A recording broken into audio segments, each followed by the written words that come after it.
Okay, good evening, everyone. And we are holding over here in PARSHAS BEHA'ALOSCHA. This is a parsha that is packed with many, many, many different parts. It's hard to know exactly what to speak about tonight because you could really cover maybe 5 or 6 major ideas in the parsha, but we're going to try and focus on one. And it's about the Jewish people and something that they do so well, and that is complain.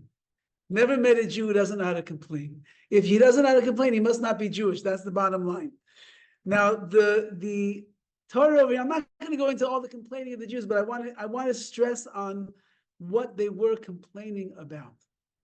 They're following Moshe Rabbeinu into the wilderness, and they are on their pathways heading off to Eretz Yisrael, and they find themselves getting a little bit hungry, and they're missing the steak, and they're missing the barbecue, and they begin to tell Moshe Rabbeinu, they begin to ask him and complain, like, can you get us something else to eat? So the pasuk tells us in the parsha the following: Zachrenu es hadaga asher noicha b'Mitzrayim. We remember the dagim, the fish that we ate when we were in Mitzrayim, chinam, which came to us for free. Es hakishuim, the cucumbers, ves havatichim, the watermelons, ves hachatzer, the fleek, ves habetzalim, the onions, ves hashubim, and the garlic. We remember the good old days in Egypt, when there was meat, when there was fish that they gave us for free, and we remember all of those tasty vegetables that the Egyptians used to feed us and give us and take care of us with. Now, the question, before we'll see Rashi, the question is very obvious. The Egyptians were our masters, and they enslaved us for hundreds of years. We don't find anywhere in the Chumash that it talks about all the delicious meals that the Egyptians were serving us. As a matter of fact, all that we do know from Chazal is that they fed us matzah even while we were slaves, because the matzah was something that could stick to the loins, and it would stay inside the system for many days on end, and therefore with a little bit of matzah, they got the most output out of their slaves. So melons and onions and gourds and the like, and fish, we don't see that anywhere in the Chumash that the Jewish people were receiving all these things. And nevertheless, that's what they're telling Moshe Rabbeinu. We remember the good old days when we used to have all this stuff. Now we're out here in the wilderness, and Nebuch, we have to eat man all day long. Man, the miraculous bread that was falling from the heavens, coming down every single day, giving you exactly what you needed. Whatever you thought about while you were eating it, that's what it tasted like. You want milchigs, it's milchigs. You want fleishigs, it's fleishigs. Pizza, ice cream, steak, whatever you want, that is exactly what the man falling down from Shemayim tastes like. And it was satisfying, and it filled the person up. But that they're complaining about. And that's coming directly from Hashem. HaKadosh Baruch Hu is making a miracle every single day. Man, Shabbos, double portion, man, here it is. Whatever you want. But I remember the good old days when we were slaves in Egypt, when our lives were miserable, but at least we had watermelon. And at least we had fish that they were giving us for free. So Rashi is really bothered not by all of the questions that I'm asking. Rashi is bothered over here by this word chinam, that they claim that they were eating all of this food for free in Egypt. Im taimar shemitzrim noistin dagim chinam. If you want to say that the Egyptians, they were giving fish to the Jewish people for free, but it says in the Torah earlier,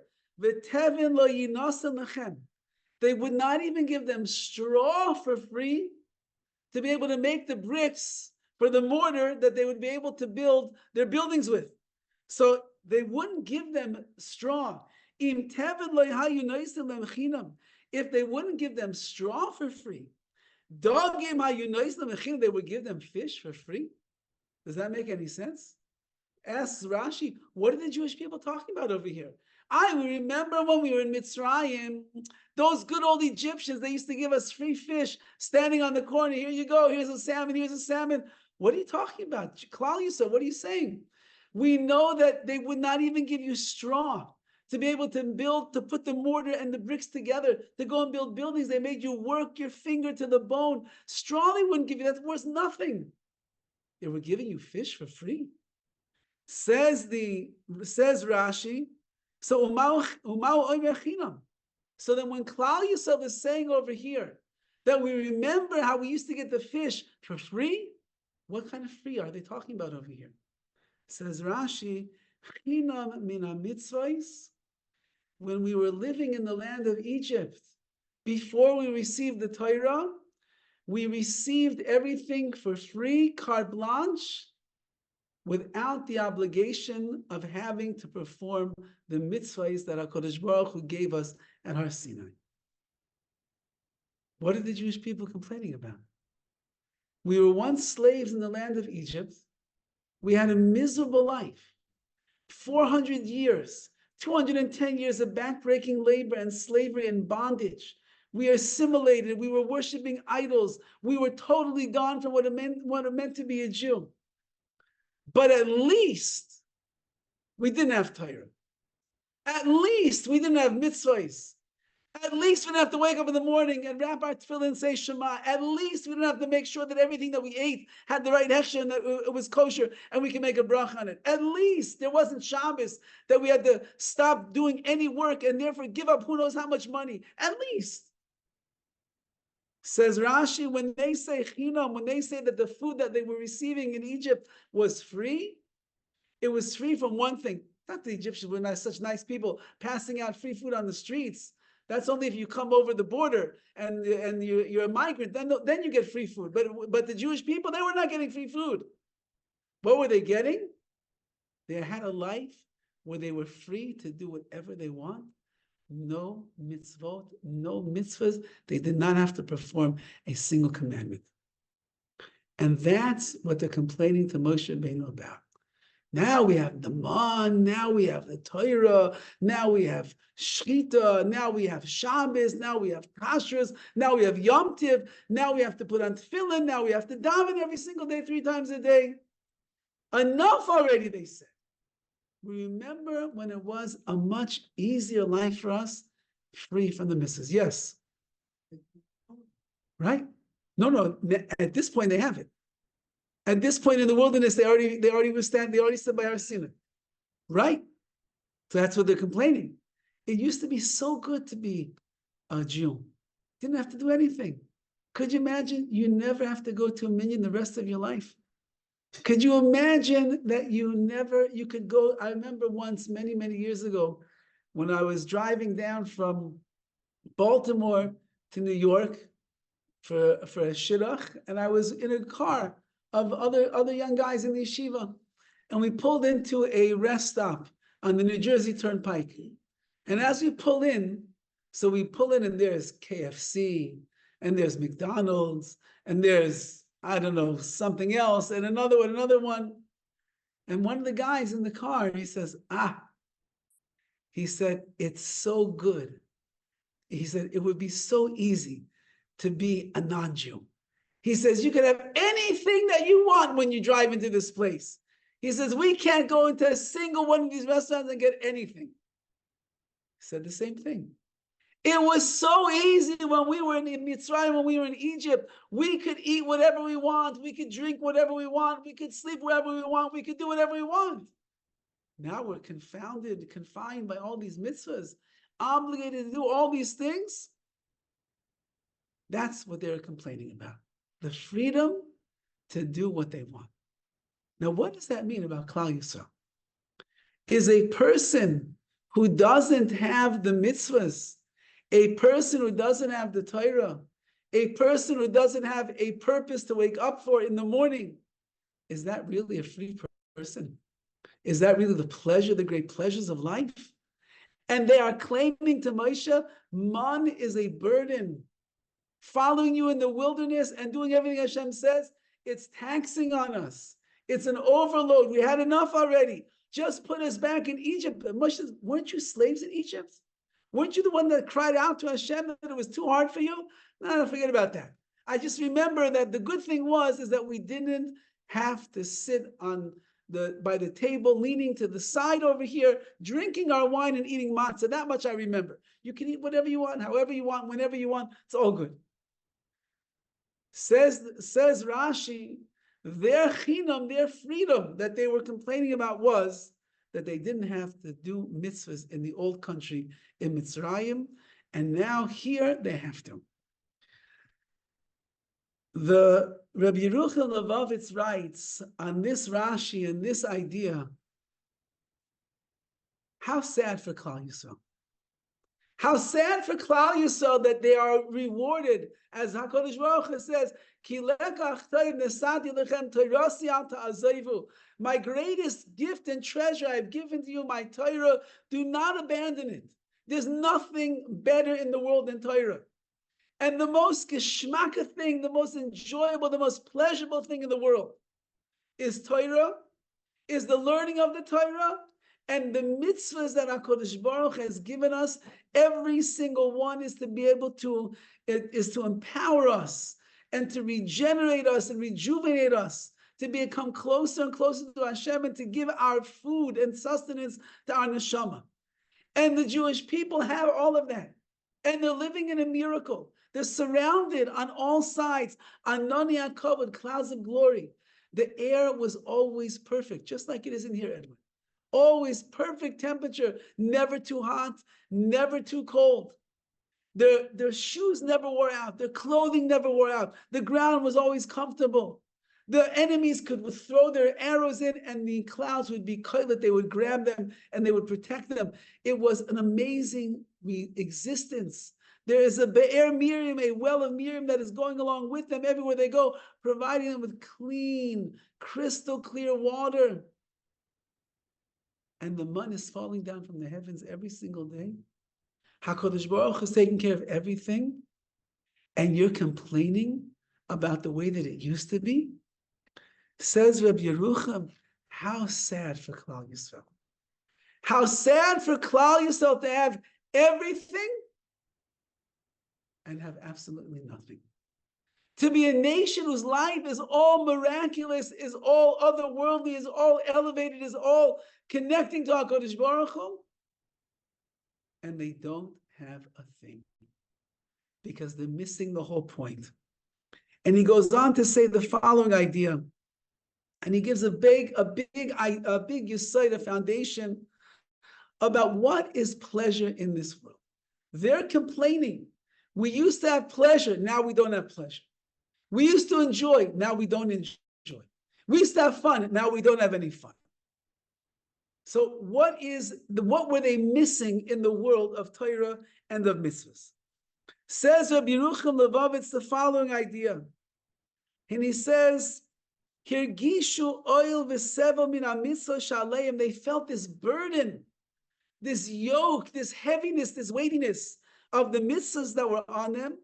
Ala she'hirgishu ki yeshnam ta'anugim ba'olam zulasi mitzvahs, because they felt there are greater things to enjoy in this world than the pleasure of the mitzvahs, of the commandments that HaKadosh Baruch Hu has given us. And because they thought that there's some greater pleasure than saying a bracha on the man in the morning for breakfast, in the afternoon for lunch, and a dinner for night, and because they thought that there was something more enjoyable than waking up in the morning and going to shul and davening to Hashem, because they thought there were things that were more pleasurable than abstaining on Shabbos from doing any malacha, any prohibited work, therefore they began to think that life was much better for them when they were in Mitzrayim as slaves, when they could live it up and enjoy themselves as much as they would like. And he says, I want you to think about the following thing. He says, we have a special day during the week. It's called Shabbos. Shabbos is going to come. Tomorrow's Thursday, Friday night already is Shabbos. We have a beautiful day called Shabbos. And what do we do on this day? It's Yom Shvisa. It's a day that we rest. We rest, we desist from the work. Ulahavdil Elef Havdalos, and he says, even by the non-Jewish world, they also have their day of rest. I don't know, these days, like every day of the week is a day of rest, but in the olden days, Sunday was their day of rest. That was the day. And he writes, it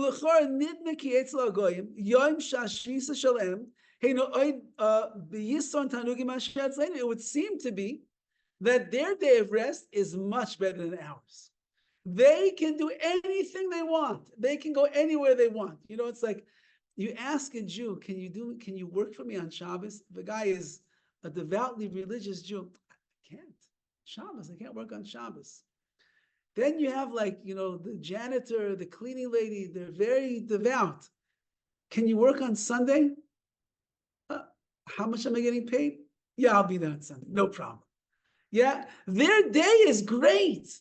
They can go live it up. They can go to the bars. They can go to the clubs. They can go to the restaurants. They can eat anything they want. No restrictions. No animal is off limits. No bug is off limits. No bar is off limits. No drink is off limits. No woman is off limits. Everything is mutter. Everything is permissible.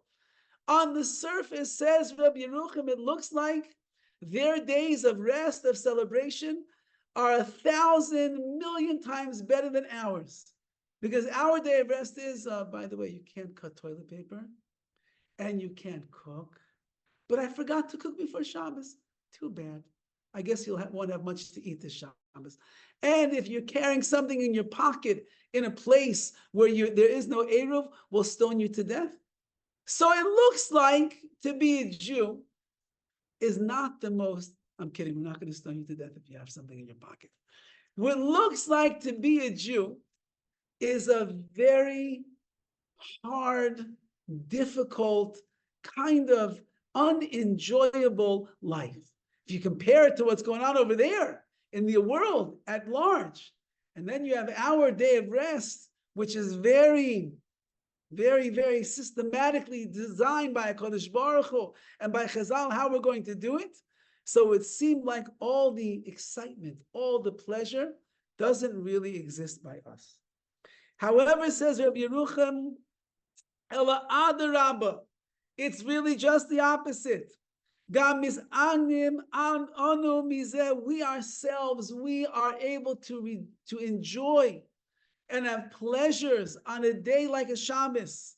And he goes on to explain, yes, it's true, you must prepare the food before Shabbos comes. You got to cook all day on Friday, like the Gemara says. Someone who doesn't work on Friday afternoon, have nothing to eat on Shabbos. So you got to work hard, and you got to cook, and you got to clean, and you got to set the blech up, and you got to turn on the burners. And if you have a Shabbos oven, you have to turn on the Shabbos mode, and you have to have everything ready. But when we partake of that meal Friday night, that bubbly hot chicken soup, maybe with a nice matzo ball on the inside, the challah that's just coming fresh out of the oven, smells like a bakery, and you cut into it, it's like butter, as they say. It's so good. Every morsel of food that comes on our plate, every course that comes, including the tasty desserts, you know, we're such balei taivi, we are such desires of pleasure that in the religious companies, they've come up with every fancy under the sun to make sure that on your Shabbos, on your Yom Tov, you're not going to be missing anything. You want this kind of chocolate, you'll get it. You want this ice cream, but I'm fleshig, no problem. We'll make it parv, it'll taste better than milchig ice cream. You want this candy, but it's not kosher, we'll make it kosher. Don't worry, we do everything to make sure that you have the greatest pleasure in the world. And he writes, we get very satisfied. We are satisfied with all the joyous treats that we're going to eat, the fatty foods, we drink the wine and the schnapps and all the good stuff. The dogim and the basar, nothing is lacking from a person's table on Shabbos. Is there anything more pleasurable than that? For that, you need a barn.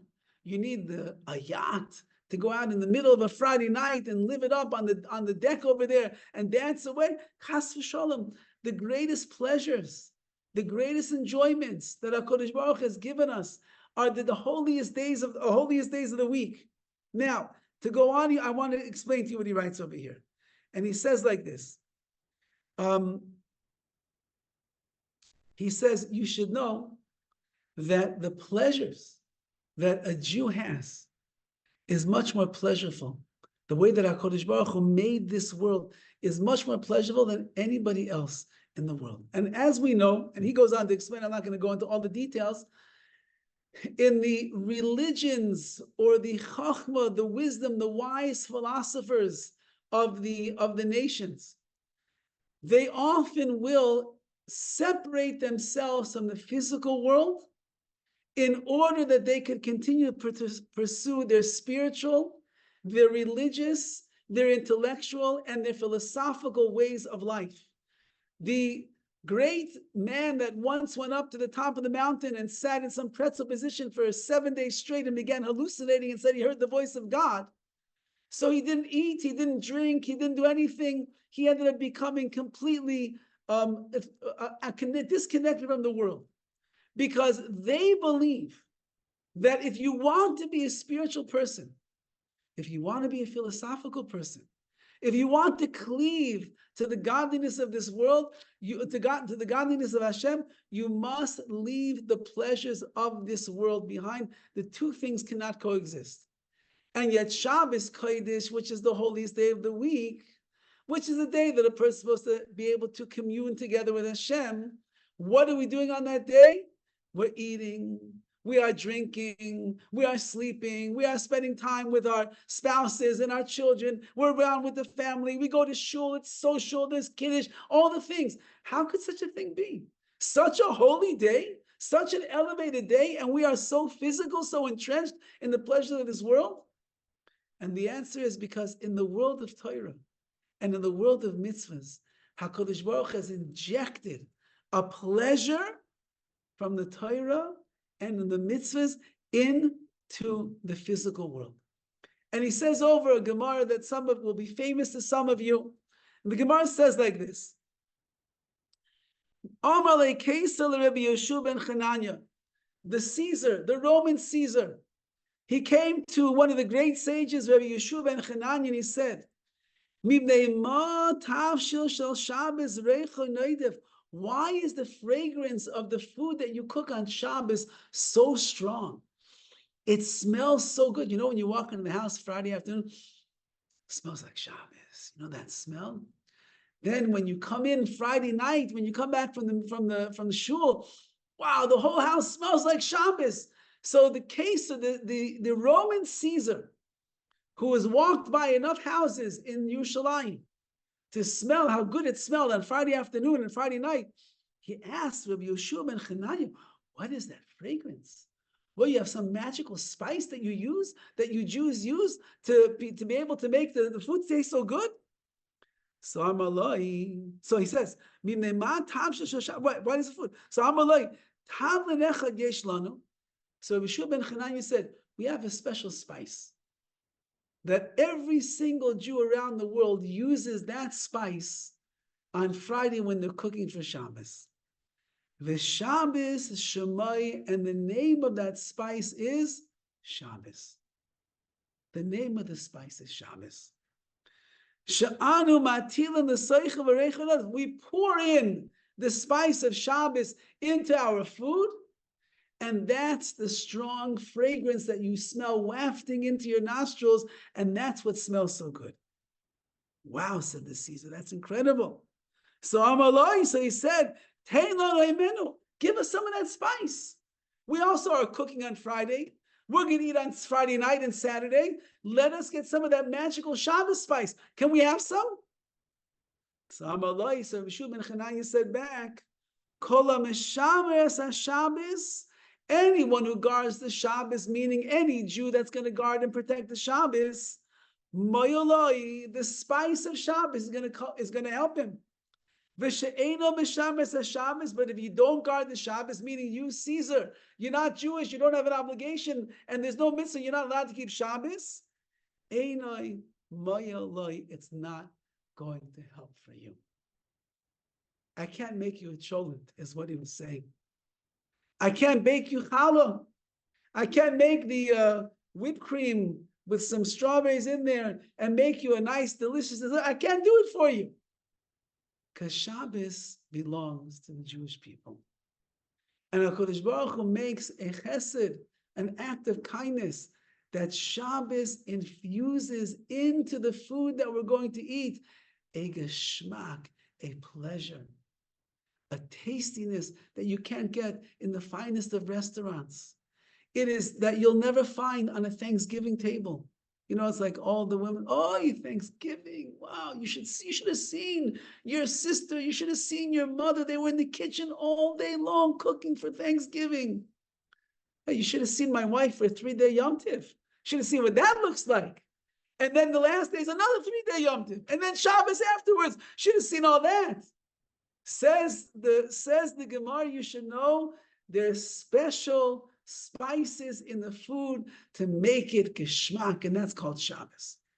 Says Rabbi Yerucham, the Jewish world is not a pleasureful world. The Jewish world is not something that we can be able to enjoy. The mitzvahs that HaKadosh Baruch Hu has given us, Shabbos, Yom Tov food, they say even tastes even better. There's extra spices that are in the Yom Tov food. It's not a geschmack. It's not a pleasure. It certainly is, he says. And he tells over a story over here that there was once some prince, non-Jewish prince that lived in this region, and he loved matzah, shmura matzah. He wanted shmura matzah. And so every year they used to come, the Jews, they would come and they would deliver him 2 big shmura matzahs. Says Rabbi Yerucham, why didn't he just tell his chef, his baker in the palace, bake me some matzahs, get the recipe and make matzahs? You know why? Because the only reason that shmura matzah tastes good is because there's Pesach in the shmura matzah. And the only people that have Pesach are the Jewish people. So when they're baking those matzahs, there's so much kavanah, there's so much intention, there's so much kedusha, there's so much spirit that's in there. It makes the matzah taste different. That's why if you try to make cholent on a Wednesday afternoon, it's not going to taste so good. It's like the Thursday night cholent is geschmack, but it's not Shabbos cholent because it doesn't have all the spices of Shabbos that are inside of it. And then he writes like this: Kesheroyim lahavdil es yoyim hashvisa shel hagoyim shel amna moisim hakol kecholos ois nafshel leloi kol hagbala doyim lechor ki za oyniku. Even though that when the non-Jewish world goes and they celebrate on their day of rest and they can have everything, they bring it all in, every single pleasure under the sun, and it looks like it's better than ours. Says aval oy vavoy vavoy letanugim ge'ela, but those pleasures are really nothing. Havalim v'reikos, they're empty and they're foolish. Einam min hamazbiim es ha'adam, they're not the things that will satisfy a person. What satisfies a person is the mitzvahs. What satisfies a person is when HaKadosh Baruch Hu injects into our food, into our dishes, into our delicacies. He injects the taste of Shabbos Kodesh. We used to have neighbors, when we were first married, we used to have neighbors that every Sunday, they would always, like many of us, we serve leftovers, right? So do you still have the Kiddush of Shabbos and the leftovers on Sunday or not? Is the special Shabbos spice in your food that you're going to eat on Sunday the way that it was on Shabbos? So the father always used to walk down the stairs to call his kids and play. He says, Kinderlach, he says, come, we're going to eat Lekavet Shabbos Kodesh. We're going to come and eat the Shabbos food, because there's still the taste, the spice, it's still in there. Says Rabbi Yerucham, Klal Yisrael was making a grave error in the wilderness in the Midbar. And their mistake is that they thought Torah and mitzvahs is not geschmack. It's not a pleasure. We can't find ta'anug, we cannot find desire and pleasure inside of them. The man, they said, we're tired already. I think that the consistency was the same every single time. The taste maybe is a little bit tired. We want something new. We want something fresh. Give us some flesh, give us some meat, give us a barbecue, we'll take a hot dog. Who wants the mun? Says HaKadosh Baruch Hu, don't you understand? The mun is infused with special spices of kedusha, of holiness, of sanctity. It's all in there for you. And as a result of them not understanding just the great pleasure that the mitzvahs offer to them, they came to Hashem and they complained, it's not so geschmack to be a Yid. We remember before when we were in Egypt. What do you remember? You were slaves. You were beaten. You were tortured. Your life was miserable. No. We remember since we didn't have mitzvahs, life was so much easier. There's the famous saying that Rabbi Moshe Feinstein said was the downfall of the Jewish people in the 1900s when they came to America. It was either when they came originally in the 1900s and when they came after the war, after World War II, and they came to America and they saw that if you're going to keep Shabbos, you're not going to have a job at the end of the week. And it was very difficult. A lot of Mesiras Nefesh, tremendous sacrifice. And Rabbi Moshe said, so many people went off of the derech during that time. Why? Because they had a statement. And the statement was, it's hard to be a Jew. And that word, he said, killed the generation of the people that came after the Holocaust, that were trying to rebuild their lives. They heard these words, their kids heard these words. Hard to be a Jew. Said Rav Moshe, I think that he said, it's harder not to be a Jew. Because all of the goodness, all of the pleasures, all of the meaning in life, all of that which gives a resonance to every single day of your life, it all comes from the beautiful Torah and the beautiful mitzvah that HaKadosh Baruch Hu has given us. And if a person doesn't appreciate that, they don't understand that, then they're literally going through a lifetime of Shabbos, of Yom Tiv, of Kashrus, of davening, of tefillin, of chesed, of tzedakah, and they're never getting the pleasure that they actually could from every single mitzvah that a person does. What a sad thing. Imagine a person goes into an ice cream store and they have no taste buds. There are such people. They have no taste buds. And they order a deluxe banana split sundae, 6 different scoops of ice cream, chocolate syrup, cherries on top, marshmallows, you name it, caramel, it's liquid and spread, everything you can imagine. And the guy's eating it. And he doesn't taste a thing. And everybody else, their mouth is watering. They just want to bite, but he's eating the whole thing himself. But he looks so sad. They say, what's the matter? You're eating the most tasty thing in the world. He says, I have no taste buds. So it doesn't taste like anything to me. Says Rabbi Yerucham, a Jew that goes through life without appreciating how tasty the mitzvahs are, the pleasure that a Jew has for being a Jew, the pleasure that there is in a Shabbos, the pleasure there is in a Yom Tov, the pleasure there is in a davening. Someone who doesn't appreciate that, he is like a Jew without spiritual taste buds. He doesn't taste what he has in front of him. And that's so sad, because they can't enjoy anything. But if we develop and we work on it, and we begin to see, we begin to understand, the reason that you like the way that ice cream tastes is because the minute that it touches your palate, you can taste the ice cream. The reason that you like chocolate candy is because the moment that it tastes, that it touches your palate and your tongue, you're already, you know what that chocolate flavor is like. Your favorite steak or your favorite chips or your favorite dessert or your favorite candy, the minute that you get it into your mouth already, you're swishing it around in there. It tastes so good because you know what that flavor is. Our issue in the world of Torah mitzvahs is we don't understand the flavor of Torah and of mitzvahs. We don't understand, we don't taste the tastiness and the delicious parts of a davening, of a chesed, of working on our midos, of giving tzedakah. We don't taste it. And because we don't taste it, So we think that it's not enjoyable. Says Rabbi Yerucham, the Torah is teaching us that's the downfall of Klal Yisrael.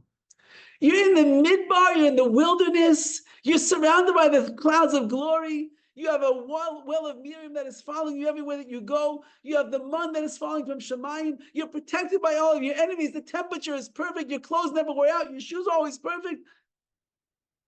And you don't enjoy that? You don't see the greatness or the pleasure? It must mean that your taste buds are underdeveloped and they can't appreciate the flavor that there is in Torah and of mitzvahs. But if you will work on it and you will hone in your sensitivities and you will develop a flavor and a taste like a person, many people when they're younger and they start drinking wine, tastes horrible. You give a 16-year-old, a 17-year-old kid wine, it's horrible. Then you find one of the great connoisseurs of Tarzana, California. He knows how to swish it around in his glass like this. He says, you see how it's falling down, cascading down the side. You see those colors. You smell the aroma, the chocolate, the vanilla. Can you smell it? I don't know what he's talking about, but he's telling me anyway, it looks good. And then you take a sip. That's amazing. That really tastes very good. What does that mean? That just means that you developed your taste matured, your ability to appreciate what is in that glass of wine, all the grapes and all the flavors and all the aroma and all how it aged inside the oak casks or that cask or this cask. And then you drink it. Wow, that's amazing. What a good glass of wine. Says Rabbi Yerucham, we have to develop our maturity in the world of Torah and of mitzvahs and begin to enjoy the pleasures that are there. And if we do, we won't say, it's so hard to daven every day. It's so hard to keep Shabbos. It's so hard to work on my midos. It's so hard to break my yetzer. It's not. It's only hard because we don't enjoy it. But when you begin to enjoy it, when you taste the pleasure, the sweetness, learns. If they never taste the sweetness of learning Torah, they can't appreciate it. So therefore, every single day that they have to learn, burden, burden, burden.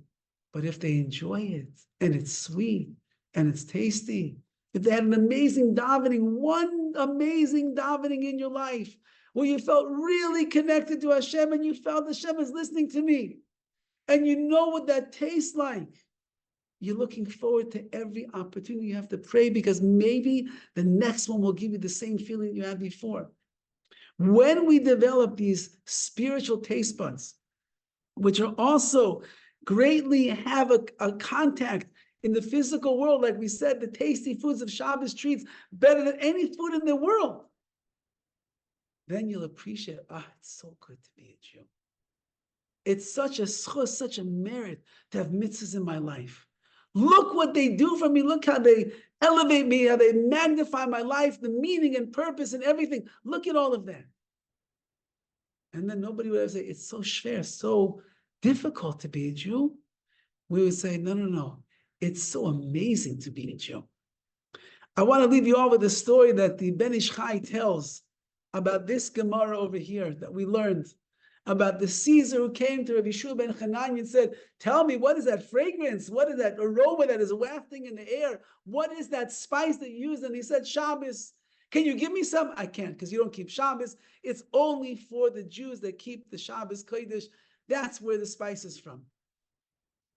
So he said that this Gemara reminds me of a story that took place in Baghdad many years ago. Or the Ben Ish Chai was probably, we're talking about maybe 80, 90, 100 years ago. So he's telling a story that even went back before that. What was the story? He says there was a Jew that lived in Baghdad that went out of the faith of Judaism and he became a Muslim. So he denounced his Judaism and he became a Muslim. But the Muslims were pretty clever and they didn't believe him. They didn't believe that he was a full-fledged Muslim and threw off the yoke of Judaism altogether. They're always suspecting of those Jews. You never really know. even though that he changed his name to Ahmad, and even though that he wears some kind of a turban, and even though that he's walking around the Quran all day long, okay, it doesn't matter. Maybe deep down, secretly, he's still a Jew. How do we know? So you know how we're going to find out? We're going to bring in a big rabbi, and this rabbi is going to sit with him, and he's going to try his best to convince him to do tshuva, to come back, abandon his Muslim ways, come back to the Jewish people. We're waiting for you. And if this rabbi is successful, then we'll know that he really didn't convert. But if the rabbi comes and he starts telling you all these things, you know what it means to be a Jew, and you're probably going to burn down there and Gehenna if you don't do this, and you know how beautiful the religion is and what Shabbos is all about, you won't have any of that anymore now that you're a Muslim. And the guy starts getting weak, and the guy starts giving in, and the guy loses the argument against the rabbi, then we'll know that his conversion to Muslim was not real. So we got to test him before we can accept him with open arms into the brotherhood. So sure enough, they find a great rabbi, and he's a sage with a long beard, and he's a brilliant mind, and he comes and he sits with Ahmad over here, and he tells him, listen, he says, don't you know what it means to be a Jew? Don't you know what it means when we sit around Sinai? Don't you know what it means when we receive the Torah? And he starts going through all these things, and he's trying to impress upon this person how beautiful Judaism is and how replete the Torah is with everything you could possibly want. And this guy just keeps saying, nah, Rabbi, it's not for me. I gave it all up. I'm Muslim. I practice their religion right now. I'm with them. You can take your religion, take it back to your shuls. Has nothing to do with me. And so the Muslims saw, okay, you know what? This guy, he's really one of us. Now, unbeknownst to the Muslims, there was a guy that was straggling around with this rabbi, and he happened to be one of this guy's best friends, Ahmad's best friend from their childhood. And he remembered that there was a delicacy that Ahmad, when he was Avraham, what he used to like to eat. Now, the Sfardim, as you know, one of the big dishes on Shabbos is hard-boiled eggs. And they cook the eggs very often with the chamin, with the cholent, or they cook it in a pot by itself, and they serve those eggs with the cholent. They serve the eggs with the chamin, with the stew. They serve the eggs. When I used to be in the kollel, that was one of my highlights of Shabbos. They used to just make eggs for shalashudas. We used to get the eggs, the hot eggs on shalashudas. Nothing more geschmack than that. This guy, Ahmad, aka Avraham, when he was a kid, his favorite thing in the world on Shabbos was to eat these eggs, the hard-boiled Shabbos eggs. Happened to be that when the Chacham, when the sage came to speak to this person, so it was, I believe, Erev Shabbos. And so the chamin was cooking already, and the eggs were cooking already. And so this friend of Avraham ran to the house, and he brought several of the eggs from the cholent pot. And he says to his friend, Avraham, do you remember these? It's like kryptonite. No, not the eggs. He says, do you remember these? And he says, yes. He says, would you like one? He says, sure. So he hands over one of the eggs. And Ahmad Avraham, the Muslim Jew, is sitting here, and he starts cracking open eggs, and he eats one egg. So you have another one? Yes, I have another one. Takes another one. He says, you have another? Yes, I have another one.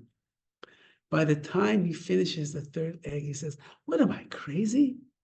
I'm going to give up these eggs for the Quran? Crazy. I'm a Jew. And he walks away from the Muslim world. Why? Because the taste of Shabbos in those eggs is so much more compelling than anything else that is out there in this world. Any greater pleasure, you can only find it in the religion, in our Torah, in our food, in everything. And therefore, says Rabbi Yerucham, and that's how he's learning up the Parsha, the mistake of the Jewish people was they didn't appreciate what they have. If we would appreciate how beautiful, how sacred, how delicious every single mitzvah is, what an opportunity HaKadosh Baruch has given us, chesed, to take a person here. We're like living in this world right now where it is, if somebody needs a ride someplace, I'll send you an Uber. But it used to be 1,000 years ago when we were kids, you actually got into your car and you drove the person to the place. You have a place to stay? Can I stay with you? I'm coming to town. Airbnb. What are you asking me for? No, says the Torah, enjoy every part of it, every aspect, every mitzvah, every chesed. And if a person does that, they won't complain to HaKadosh Baruch Hu. They won't think that what they had back there in Mitzrayim when they were slaves was better. The free food that they were receiving, it wasn't free. It was only free in their mind because they didn't have to have Torah mitzvahs. But when you learn the value of Torah and the value of mitzvahs and the pleasure that is there, then we look forward to a day, a week, a month, a lifetime of Torah and mitzvahs that HaKadosh Baruch has given us to fill up our plates, to be able to ingest and to enjoy and to take part of the tasty treats of the Torah that Hashem has given us. And in that zechus and Yetz Hashem, we're not going to complain to Hashem. On the other hand, we're going to thank Hashem for everything that He's given us. And if we are thankful and we are grateful and appreciative, a mitzvah gareres mitzvah, one mitzvah will bring about another one, and will be filled up all the days of our life, at Me'ah V'Esim Shana to 120, with meaningful Torah and meaningful mitzvahs and meaningful connection to Hashem. Have a wonderful night.